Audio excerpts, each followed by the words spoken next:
Hey, what is up, everybody? This is Stevie Breach coming to you here today as we're chilling out out here by the beach, looking at the sunsets on today's day.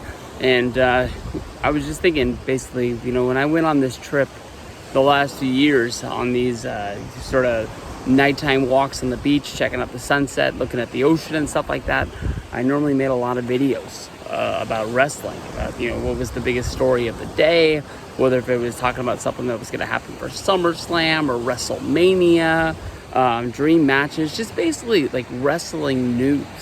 And we haven't really been able to do that, other than I think the first day I was here, I was able to make that video on Paul Heyman being fired and being replaced by Bruce Pritchard as like the head of Monday Night Raw. So basically they have one guy running the whole thing, working for Vince McMahon, and stuff like that. And there's really no wrestling news that there is out there to really talk about. Basically Corona has shut down everything in the United States, as well as just traveling abroad.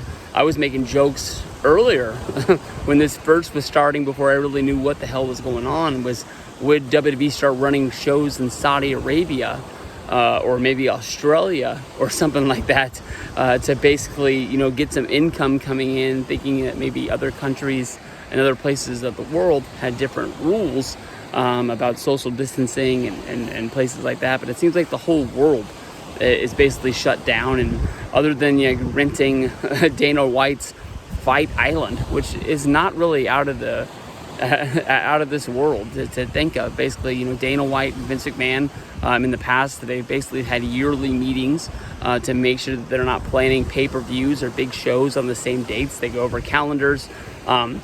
They've done this in person for the past couple of years. So I mean, if it really comes down to it, Vince needing somewhere to go, it could happen, and maybe that is something that builds up WWE to having crowds back. Because I've tried to watch WWE. I've watched most of the pay-per-views. I've watched AEW, and it's just not the same with no fans there. It's hard to get behind something when there's no pops. It's not like I really have to cheer for whatever they're cheering for. But I'm just trying to sit here and think, what is something that's going to make the wrestling fans buzz? I mean, basically, we had the return of Edge. Edge wrestled a match at Backlash. He ended up getting hurt, but it was a big match against Randy Orton. Basically, the main event of the show, the whole pay-per-view was built up around this Edge match. Christian returned. He had I guess you can say he had a match on Monday Night Raw, something that we would never thought to get to see.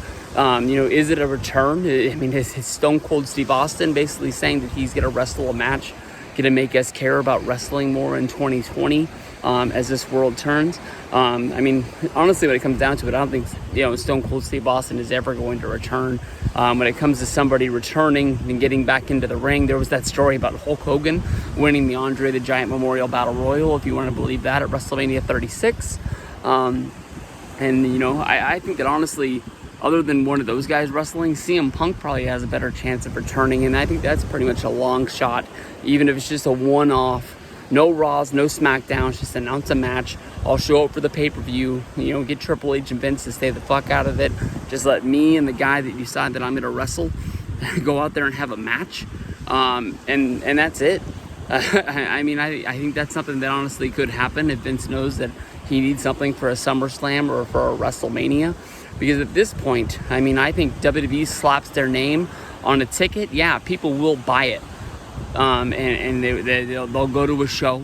It's a pay-per-view or something like that. I'm guessing that right out of the gate, you start running SmackDown, you start running Raws, you start running house shows. You're gonna get low attendances on those shows. People are gonna be scared to go out in the real world.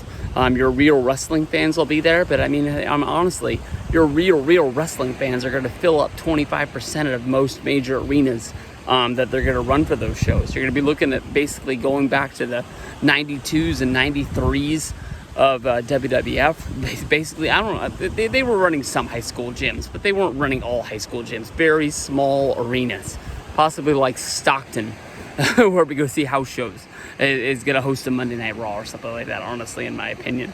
They're not going to be going to Golden One or the Staples Center or anything like that.